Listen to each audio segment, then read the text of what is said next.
Welcome to the Midnight Podcast. I'm Stories After Midnight, and today we will be reading a viewer-submitted story called The Uncanny Package. Let's get started. Anthony and Sarah Downs were an unsuspecting couple who enjoyed the normalcy of their Seattle suburb. They were reserved and not ones to dabble in unusual affairs. They lived peacefully in Madrona and expected things to remain that way.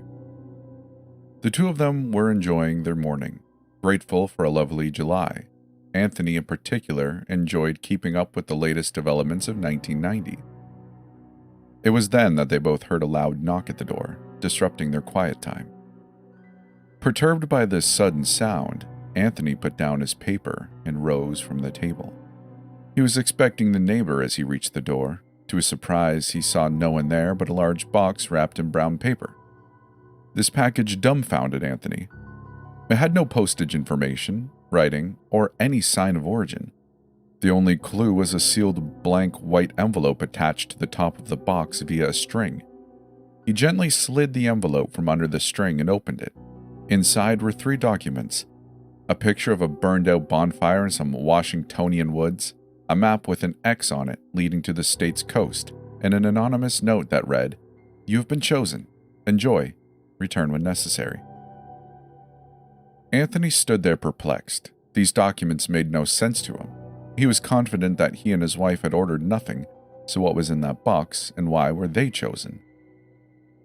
Anthony attempted to move the box into the house, but it proved too heavy for one person. "Honey, is everything all right?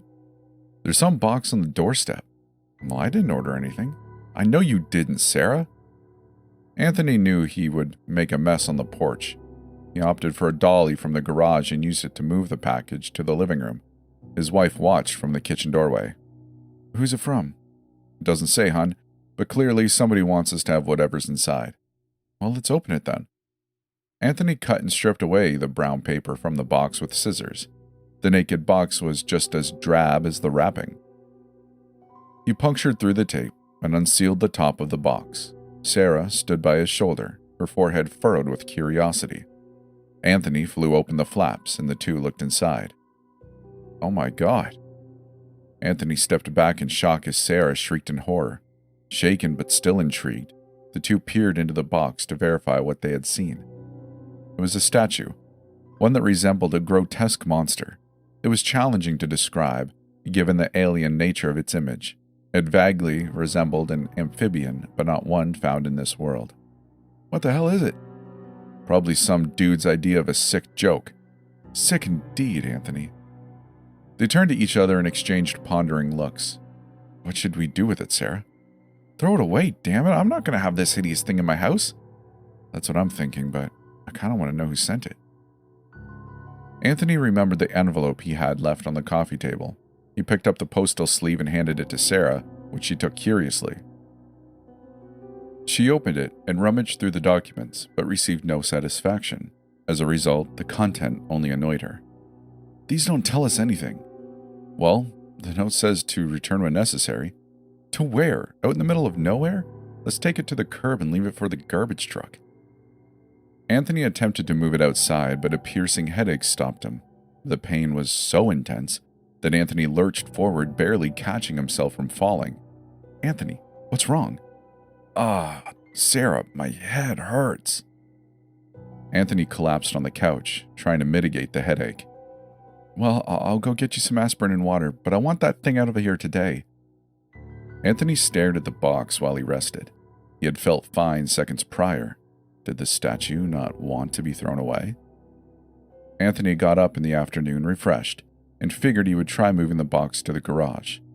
It surprised him how his head didn't hurt at this attempt. But later on, the couple discussed plans to dispose of the statue while eating their dinner. "You seriously want to drive out to the coast, Anthony?" "That's what the note said, Sarah." "Implied, you mean? I still can't see why we just can't throw it out. Do you really believe it gave you that migraine?" "Well, if you must know, dear, I felt perfectly fine before trying to move it out. Then, boom, that migraine came out of nowhere like a whirlwind." His wife just looked at him with skepticism and disbelief. "If that's what you believe, hon, but since when do you believe in superstition? Your headache was just a coincidence, plain and simple."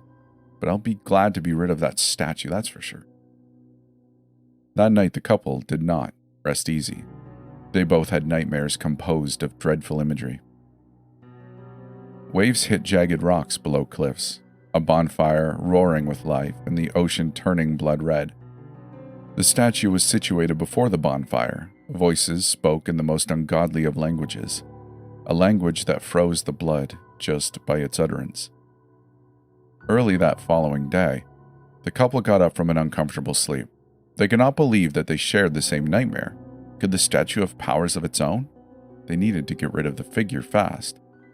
The two usually enjoyed road trips, but this one felt more necessary than fun. Parked in front of the garage was their blue 1980s Volvo station wagon. Sarah opened the trunk, and together they lifted the box and slid it inside. They drove out of their garage, through the streets of Seattle, and before they knew it, they were out onto the open road. Miles upon miles, they saw a lot of country scenery as time ticked away. They couldn't wait to be rid of the statue. They finally arrived at the designated area after hours of driving. The location was chillingly vacant, with no signs of life. They could only hear the ocean's waves crashing not too far off. The two examined their surroundings, mainly seeing trees, rocks, dirt, and not much else.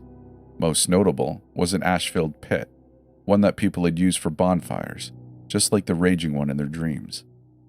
The thought of this coincidence made them shudder, but then Anthony recalled the photo. He took it out and matched the scenery in the picture to their current location. "Honey, I think we're in the right place." "Great. Where should we dump this thing?" "Why don't we leave it over by that fire pit?" Anthony and Sarah opened the trunk and unloaded the box. The two pushed it through the dirt over towards the fire pit. "Well, that should do it, Sarah." "I'll say. So long, ugly." Sarah kicked the box. No one was happier to get rid of the statue than Sarah. She had despised it from the moment she laid eyes on it. And just as they turned around, ready to drive back to Seattle, they saw three robed strangers wearing concealing cowls standing next to the driver's side of the car. Surprise took Anthony and Sarah as the three stared at them. Anthony then spoke. Hi. This is your statue, right? Well, we were just returning it, just like the note said we could." The strangers did not reply, but only continued to stare. "You delivered us for us, right? Us being chosen and all? Well, we weren't comfortable with it, so we brought it back. Thank you anyway." The strangers still did not respond. Sarah turned back to the package and yelped. Anthony turned to see 5 more identical dressed strangers standing alongside the box. Anthony couldn't understand the quietness of these people. They made no noise when they appeared in the clearing, almost as if they were ninjas. Anthony gulped while Sarah suppressed feelings of anxiety. They heard soft chants as they saw 24 more of these strangers come out from all sides. The situation was quickly going from awkward to outright terrifying. Anthony was losing his cool fast.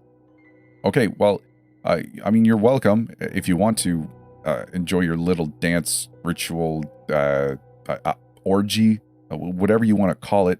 We'll be on our way. Just please step away from my car." It was the penultimate cultist from behind the car that spoke. "You have been chosen. You have acted well. The lost one is most pleased." The couple jumped at the sound of knives rapidly cutting away at cardboard. Several cultists dismantled the package until they revealed the statue in all of its morbid glory. "Now is the time to deliver oblation to our master." Anthony was completely dumbstruck by this statement. "Oh, what?" The surrounding cultists were merely feet away from the couple. Anthony and Sarah stood frozen, unable to move or speak, the hourglass draining fast. More and more cultists pulled out knives. It was then that Anthony came back to his senses. "Get the hell away from us! Get away!" Fight or flight kicked in as Anthony grabbed his wife by the hand and attempted to escape. He punched one cultist while shoulder thrusting another. "Get the hell away from us!" Anthony's escape was not without penalty, as he received a brutal blow on his left shoulder. Blood seeped through his shirt. He bit his teeth as he fought against the pain. "Anthony!" That was the last thing Sarah screamed, as one cultist stabbed her between her stomach. 2 more followed with stabs into her back. "Sarah!" Anthony ran away as fast as possible, but not without a limp. He looked back to see half the cultists pursuing him while the rest sacrificed Sarah. He ran until he came across a cliff that had led to the ocean, just like his dream foretold. Below were jagged rocks and crashing waves. The cultists caught up to Anthony and surrounded him. He had nowhere left to run. "Fool, you have been chosen. The Master shall receive oblation. You shall fulfill your destiny." Anthony felt an overwhelming, mindless panic. He was up against a dozen armed assailants and knew that his situation was hopeless. He took in a big inhale and sighed, defeated. He spun around and leapt over the cliff, throwing himself into the waters below. The water turned blood red as his lifeless body bobbed against the rocks, slowly carried away by the tide. The cultists gathered in unison, chanting praises to Anthony's sacrifice. "Mighty Lost One, your latest sacrifice has given himself over to you. May you bask in his blood and contentment." The cultists celebrated their sacrifices for the rest of the day and into the night. They had picked their lambs wisely by placing that package on the Downs' doorstep. All would be well until their next oblation. That's it. Thank you for listening to this story. I really hope you enjoyed it, and if you did, consider leaving a like if you're on YouTube, or if you're on Spotify or elsewhere, leave a comment, whatever the options are for you there. I really appreciate you stopping by, and thank you to Jack Benson for sending this in. If you'd like to send in your story, go to storiesaftermidnight.com, where you'll see a link in the header to a form where you can submit your story to be read on the channel. And a huge shout out to my patrons for financially supporting Stories After Midnight and the Midnight Podcast. I really appreciate your generosity. There's also links on storiesaftermidnight.com if you'd like to get involved in one way or another. And lastly, if you'd like to, we have a Discord you can come join and hang out with us in. It's very low-key. Not a lot going on, so we'd be happy to have you and to just come hang out. So without further ado, we'll see you in the next episode.